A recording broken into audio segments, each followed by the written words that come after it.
Fathers, love everyone and welcome. Today we're going to read Acts chapter 10. That's Acts chapter 10. There was a certain man in Caesarea called Cornelius, a centurion of the band called the Italian Band, a devout man and one that feared God with all his house, which gave much alms to the people and prayed to God always. He saw in a vision, evidently about the 9th hour of the day, an angel of God coming into him and saying unto him, Cornelius. And when he looked on him, he was afraid and said, What is it, Lord? And he said unto him, Thy prayers and thy alms are come up for a memorial before God. And now send men to Joppa, and call for one Simon, whose surname is Peter. He lodgeth with one Simon a tanner, whose house is by the seaside. He shall tell thee what thou oughtest to do. And when the angel which spake unto Cornelius was departed, he called 2 of his household servants, and a devout soldier of them that waited on him continually. And when he had declared all these things unto them, he sent them to Joppa. On the morrow, as they went on their journey and drew nigh unto the city, Peter went up upon the housetop to pray about the 6th hour. And he became very hungry, and would have eaten, but while they made ready, he fell into a trance, and saw heaven opened, and a certain vessel descending unto him, as it had been a great sheet knit at the 4 corners, and let down to the earth, wherein were all manner of 4-footed beasts of the earth, and wild beasts, and creeping things, and fowls of the air. And there came a voice to him, Rise, Peter, kill, and eat. But Peter said, Not so, Lord, for I have never eaten anything that is common or unclean. And the voice spake unto him again the 2nd time, What God hath cleansed, that call not thou common.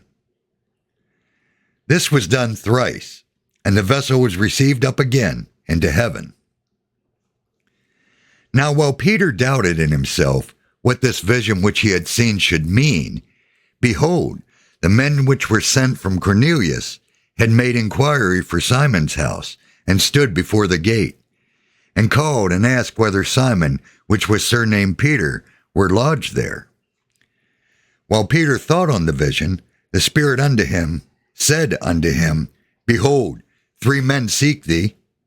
Arise therefore, and get thee down, and go with them, doubting nothing, for I have sent them.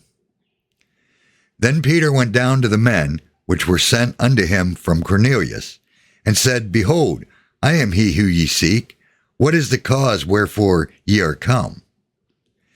And they said, Cornelius the centurion, a just man, and one that feareth God, and of good report among all the nation of the Jews, was warned from God by a holy angel to send for thee into his house, and to hear words of thee.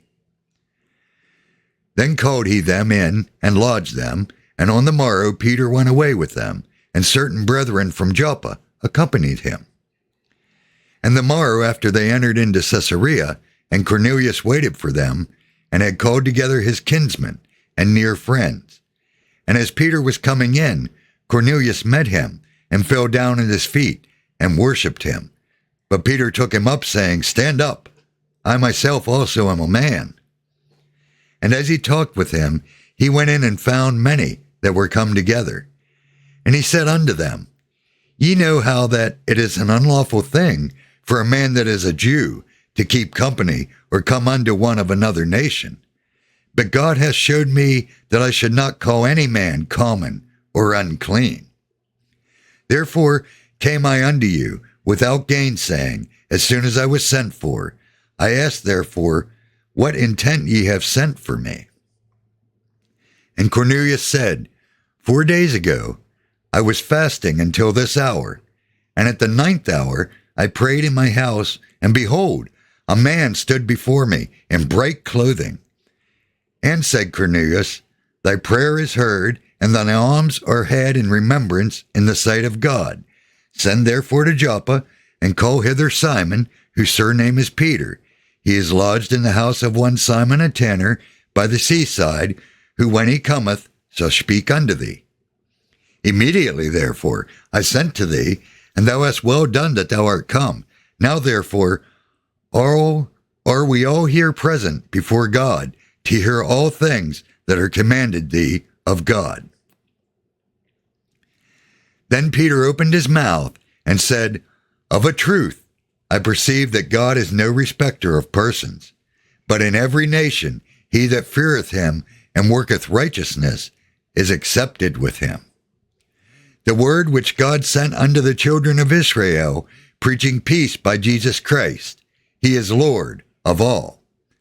That word I say, ye know, which was published throughout all Judea, and began from Galilee after the baptism which John preached, how God anointed Jesus of Nazareth with the Holy Ghost and with power, who went about doing good and healing all that were oppressed of the devil, for God was with him. And we are witnesses of all things which he did, both in the land of the Jews and in Jerusalem, whom they slew and hanged on a tree. Him God raised up the third day, and showed him openly, not to all the people, but unto witnesses chosen before God, even to us, who did eat and drink with him after he rose from the dead. And he commanded us to preach unto the people, and to testify that it is he which was ordained of God to be the judge of the quick and the dead. To him gave all the prophets witness that through his name whosoever believeth in him shall receive remission of sins. While Peter yet spake these words, the Holy Ghost fell on all them which heard the word, and they of the circumcision which believed were astonished, as many as came with Peter, because that on the Gentiles also was poured out the gift of the Holy Ghost. For they heard them speak with tongues and magnify God. Then answered Peter, Can any man forbid water, that these should not be baptized, which have received the Holy Ghost, as well as we? And he commanded them to be baptized in the name of the Lord. Then prayed they him to tarry certain days. I hope that blesses and edifies you. Don't forget to pray for the children, our fellow brothers and sisters all around the world, and those that are lost in the darkness, so that they too could see that light. May our Father bless you. May he keep you. May his grace shine upon you. Give you peace. I'll see you next time.